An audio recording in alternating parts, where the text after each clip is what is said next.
Y'all ready to be history? Get started. Welcome. Hi. Hello, everyone. To the Pro Audio Suite. These guys are professional. They're motivated. Thanks to TriBooth, the best vocal booth for home or on-the-road voice recording.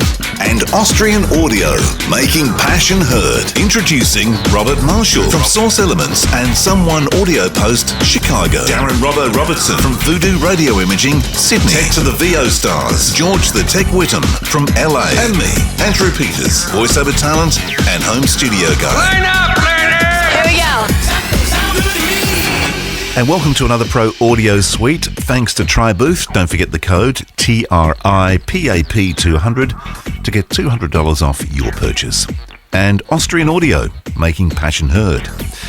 Now, talk about hearing things. I don't know whether you're going to hear much residual noise in the files we're about to play, but while I was away, of course, I was still working and had to record in some pretty tricky environments. So normally when I get back, I just play the files just to check, and when I'm back in the studio, just have a proper listen to what I've been recording. And I thought, just for the hell of it, I'll send the files to you guys, one that was recorded here and one that was recorded in a closet in Rome, using the same interface, microphone, laptop, but just the environment was different. And I just wanted to get some feedback from you chaps. So what was your mic in while you were away? What were you using? The mic was 41.6 into an SSL2, and then straight into the laptop. And I didn't take the TriBooth because there were four of us, and it was we needed all the space we could have in our suitcases. Mm-hmm. So I actually took Harlan's Portabooth Pro. Mm-hmm. So that's what we use. Well, it's a bit hard to trip around Europe with a TriBooth, let's be honest. If I was in one place, it would have been fine, but because we're going from one city to another in different locations, it's on the move. Yeah, it was a pain to take anything that was too big. Well, George, you're the DJ of the day. All right, well, it looks like I've queued it up so we have 3 takes in one location and 3 takes in the other location. And I've tried to gain match them by Luft's normalization to -23, so that shouldn't be influenced too much by levels. So, here we go. Make your rent money work harder for you. Put it towards a home loan. Fixed for 1 year from 3.99%. Start paying your own mortgage, not your landlord's. Fixed home loans for 3 years from 4.24%. Move from renting to buying with a home loan fixed for 5 years at 4.49%. Starting the 23rd of June, enjoy direct flights from Sharjah to Antalya in Turkey. Starting the 23rd of June, enjoy direct flights from Sharjah to Antalya in Turkey. Starting the 23rd of June, enjoy direct flights from Sharjah to Antalya in Turkey.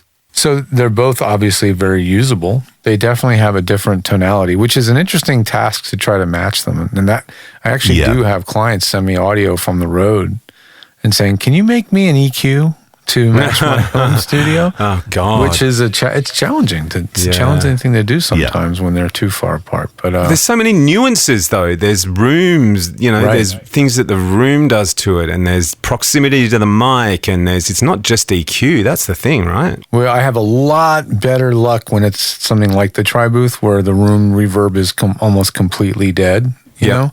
Yep. Then I have some brightness or some muddiness or whatever to balance. Mm-hmm. Sometimes the TriBooth sounds better than the home studio. Yeah. That happens sometimes because they're at home. They're in, say, a whisper room. It's a 4x4 and it's not acoustically tuned. It's boxy. And then they're in the TriBooth and it's not boxy. And it's like, oh, this sounds better.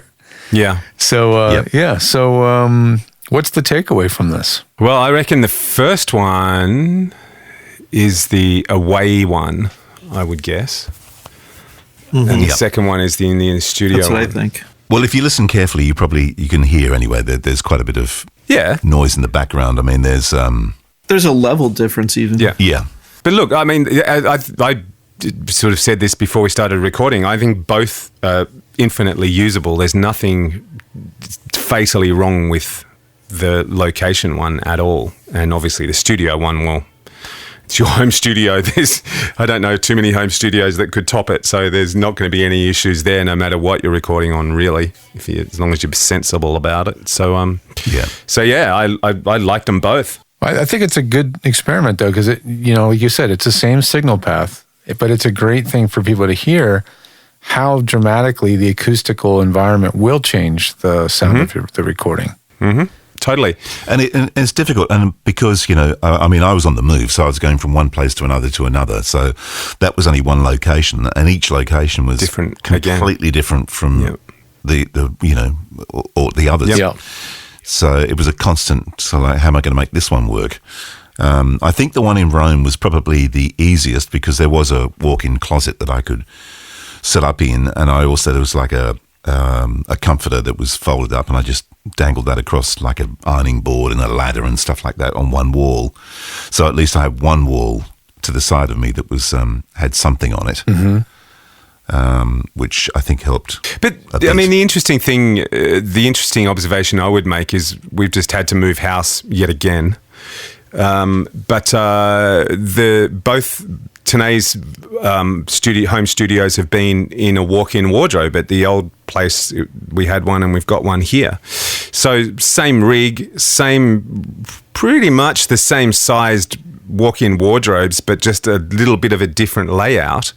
They're only small nuances, but I can still hear the difference between those two rooms when I'm listening to stuff that she's done since we've been here. So it doesn't take a lot in terms of the size of the room to change what you're actually getting. Well, I mean, it's not just the mic and the size of the room, it's also the location of the mic in that room. Yes. Because there are these nodes, that build up in different dimensions, and like you could move that microphone over 4 or 5 inches to one side or the other, or front to back or whatever, and the sound will change in the same room.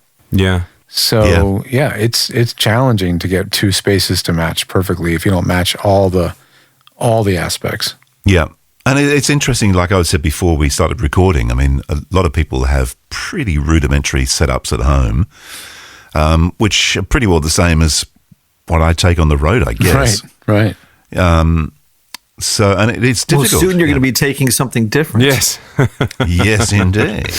Yeah. Sure will. No excuses then. Yeah. But you made a good point, though, George, before we started recording. You should share that.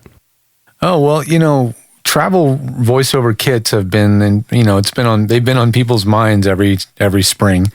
You hear a lot of people asking about it, and I need to upgrade my kit, or I need to get a kit, or this and that. And what I'd like to remind folks is that recording on the road of a professional quality voiceover track that's going to go to finish, doing that remotely out of the studio or out of the home is a difficult thing. I call it the black belt of recording, because you have to not only be able to be as good at doing what you do at home while traveling, right?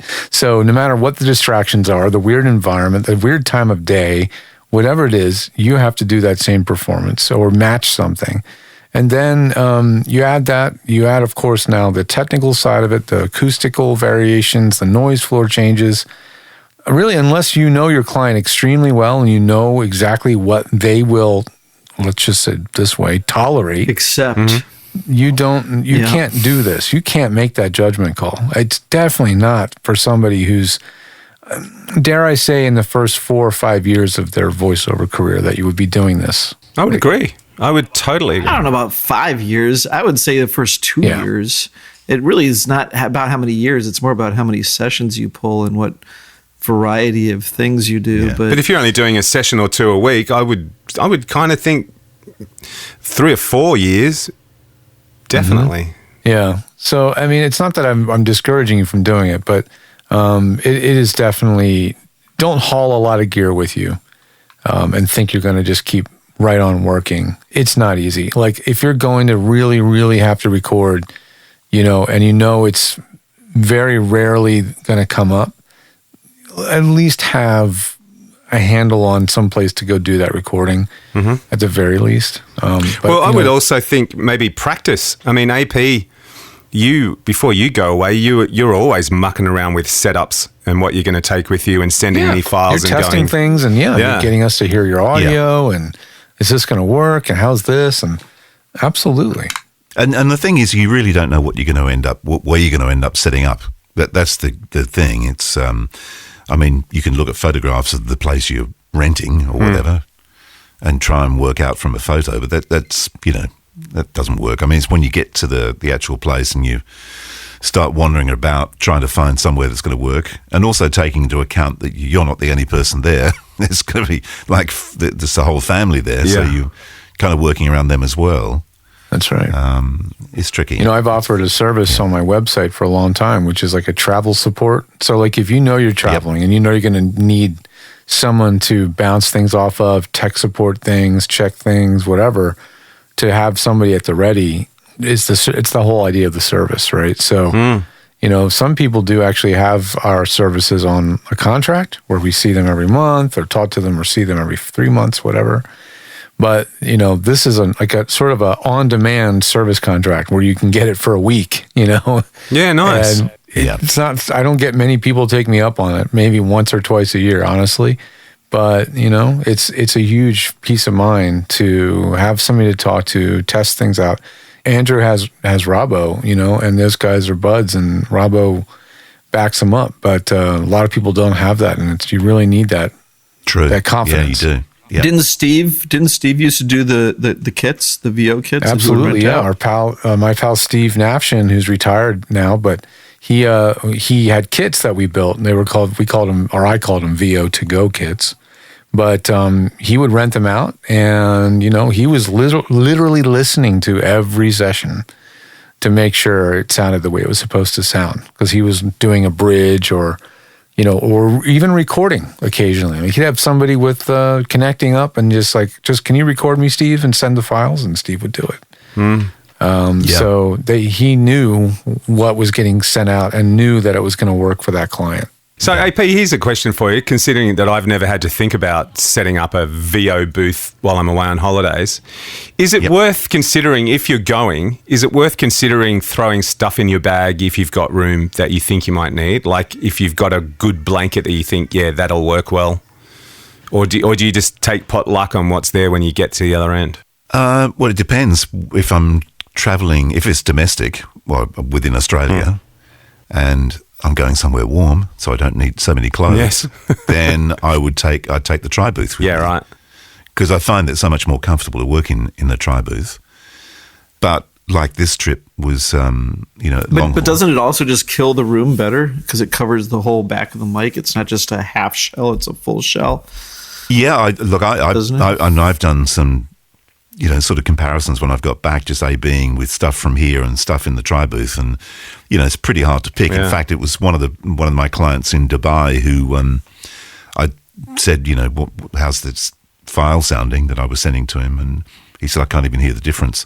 But then again, he does process before he even starts to edit. So yeah, he's got a baseline amount of processing he's putting on. He's not listening to the audio in a sort of analytical level, but that's the bottom line. Yeah. If you know the client knows you know the quality they need, and you have a rapport with that client. So that's what you want as an actor, to have that open communication with the client. Sometimes the processing will make it worse. Like if you put enough compression on something, it's going to pull the room out of it even more. Yeah. Like it's an old trick with drums. If you want them to sound boomy and roomy, you just compress the crap out of them. Yeah.